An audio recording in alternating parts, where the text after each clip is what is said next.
Wow, such a great time to talk to you today.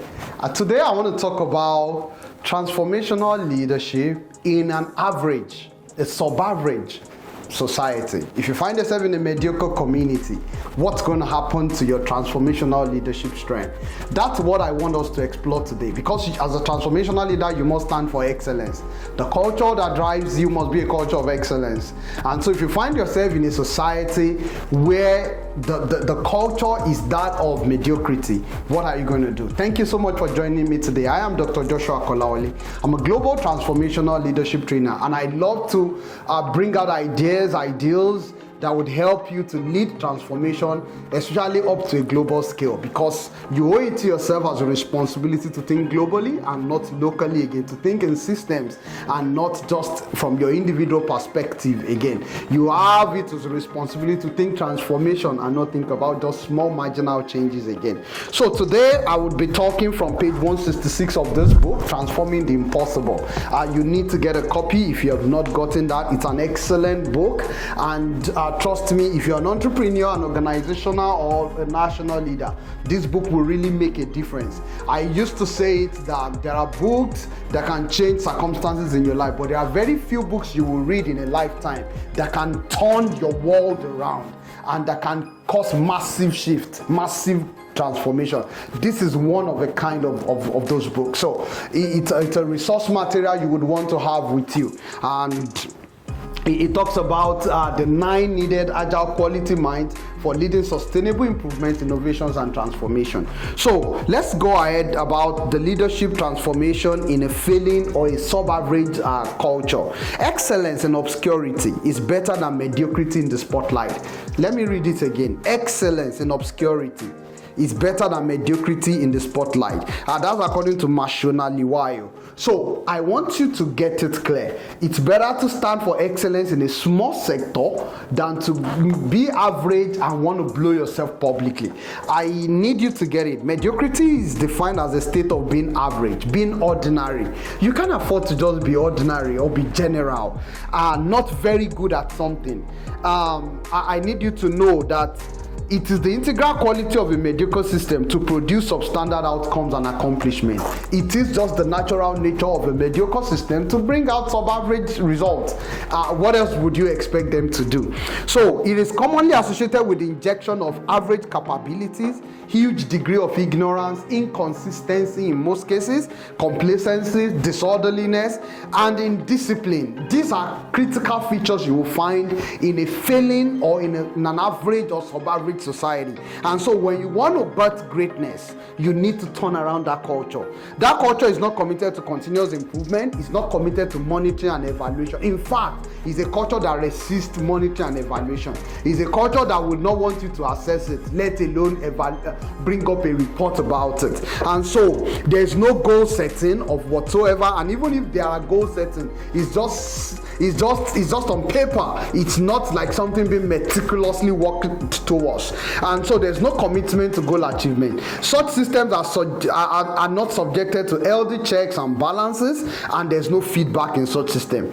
I have once read that they say that there are no third world nations, but only third world minds.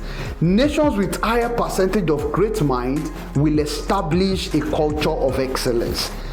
Nations that, even when they find themselves in chaos, the culture of excellence will find its way to bring them out of the chaos and then re-establish a new order of excellence, which will be way better than what they had before. So you do not want to find yourself in culture that is filled with mediocrity. It's a culture where sycophants celebrate leaders celebrate sycophantic followers. And in such culture, the goal is more about the loyalty to the person or to the system, to the leader, as against loyalty to the growth and performance improvement of the system, which will eventually lead to enlightenment, encouragement, and empowerment of the people in that system to become leaders. So in an excellent culture, leaders birth leader. In a mediocre culture, leaders birth followers.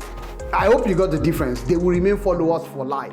But in an excellent culture, bad leaders who will take over from them afterward and keep improving the performance of the system. They show themselves brutal evaluation. So if you find yourself in a culture that is average, sub-average, you know that the prevailing mental model there is for people to complain, is for people to react emotionally, is for people to accept the status quo instead of acting or fighting or challenging the status quo. People just settle for the norm. They conform to the order of that society. And in that scenario, you see that the noise, the rumors, the gossips and all those things, they thrive well in such environment because it's a place of low or lack of appetite or hunger or capacity for greatness. It's a place where minimal decisive actions are being taken, and even when actions are being taken, they are poorly executed because the knowledge those in such places are low. The capacity is low. There's lack of focus and direction. In fact, it's a poor value system. Everything just goes, and then ultimately there's no clear delineation of the term of achievement, fulfillment, and even accomplishment of outcomes. I want to urge you, do not go for conformity that breeds mediocrity. Choose instead to stand for transformation that does not only transform lives but the true purpose and living as well. That's Ernest Agian Yeboah. To lead transformation in such system, you need to strategically adapt the people's mindset in that environment. What I'm saying in essence is that you need a social reinvention. You need to reinvent the mindset of the people on a large scale because they may actually be suffering from a super wicked problem. And in that scenario, we need leaders who have track record of competence, character, consistency, compassion, and courage, a great deal of courage. You need leaders who have exemplary leadership skill, who will come with a great deal of humility, listening capacity, patience, empathy, accommodation, kindness, healing, courage, emotional intelligence, the capacity to build communities and to drive the community to growth. These are the things that must come with such leaders. But one crucial thing that is common to every society that transited from an average to an excellent culture is that there's continuous learning. There's continuous learning, there's continuous collaboration at a community level. Because when you're able to socially re-engineer the minds of the people, then you will be able to practically lead them from the average society, teaching them to be more focused, to be more consistent, to avoid complacency, to build capacity and strength, to become more courageous, and then to become more matured. Then you change their mindset to drive them from being loyal to people and then to being loyal to performance of the system, which will ultimately empower them to become great. So I want to wrap it up this way. Leaders that would transform a sub-average society, they must be leaders with adequate knowledge, adequate courage, integrity, who will consistently have the love of the people at heart. These leaders would have access to resources and they will align human talent and then bring intelligence and collaboration to drive transformation. Thank you so much.